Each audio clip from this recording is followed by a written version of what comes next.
In our previous video, we looked at the mechanism for the electrophilic addition of alkenes. Click on the link in the top right-hand corner if you'd like to see that video again. In this video, we're going to be looking at the mechanism of nucleophilic substitution reactions of halogenoalkanes.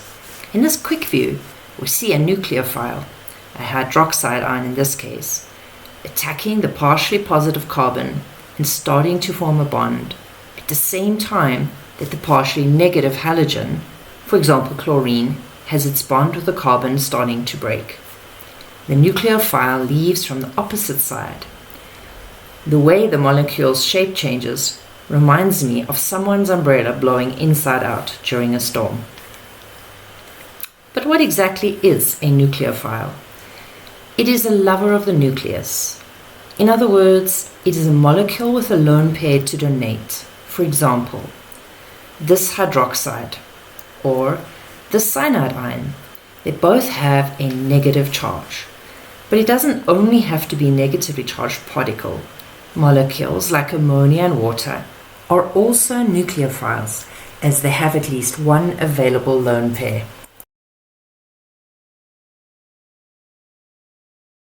Halogens like chlorine are highly electronegative and have a partially negative charge, while the carbon has a partially positive charge. We're going to use this symbol Nu to represent the nucleophiles that we are learning about. In primary haloalkanes like this one, the nucleophile attracts to the partially positive carbon and donates its lone pair, while the carbon donates its bonding pair of electrons to the chlorine. In this reaction, both the nucleophile and chlorine are attached to the carbon at the same time, and this is known as the intermediate phase. This type of reaction is called an SN2 reaction, as the rate of the reaction is determined by the concentration of the nucleophile and the halogen.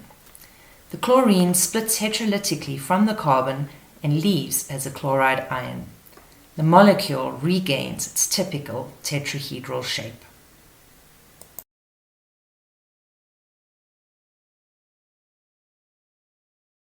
In SN1 reactions, on the other hand, the haloalkane is a tertiary one. Since the three carbons attached to the same carbon as the halogen have a positive inductive effect, it allows only one of the reacting particles to connect at a time. So the partially positive carbon gives its lone pair to the chlorine first, and it leaves as a chlorine ion in a slow reaction. The carbon has now gained a positive charge and is called a carbocation. And only then does the nucleophile attack the positive carbon and donate its lone pair to bond with this carbon. Part 2 of the reaction happens much faster in a chemical reaction. The name SN1 comes from the fact that the concentration of only one substance, in other words the nucleophile, is going to determine the speed of the reaction.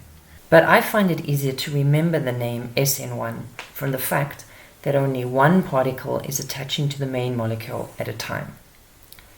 Let's review what we've learned in this video. We see that the mechanism in a substitution reaction depends on the structure of the molecule. For primary haloalkanes, they undergo SN2 reactions and they have two particles partially connected in an intermediate step. Whereas tertiary haloalkanes use SN1 mechanisms and they have only one particle attaching at a time. Remember that in the exams, you will need to draw all the charges, lone pairs and curly arrows, so pay careful attention to these. Secondary haloalkanes will undergo a combination of both SN1 and SN2 reactions.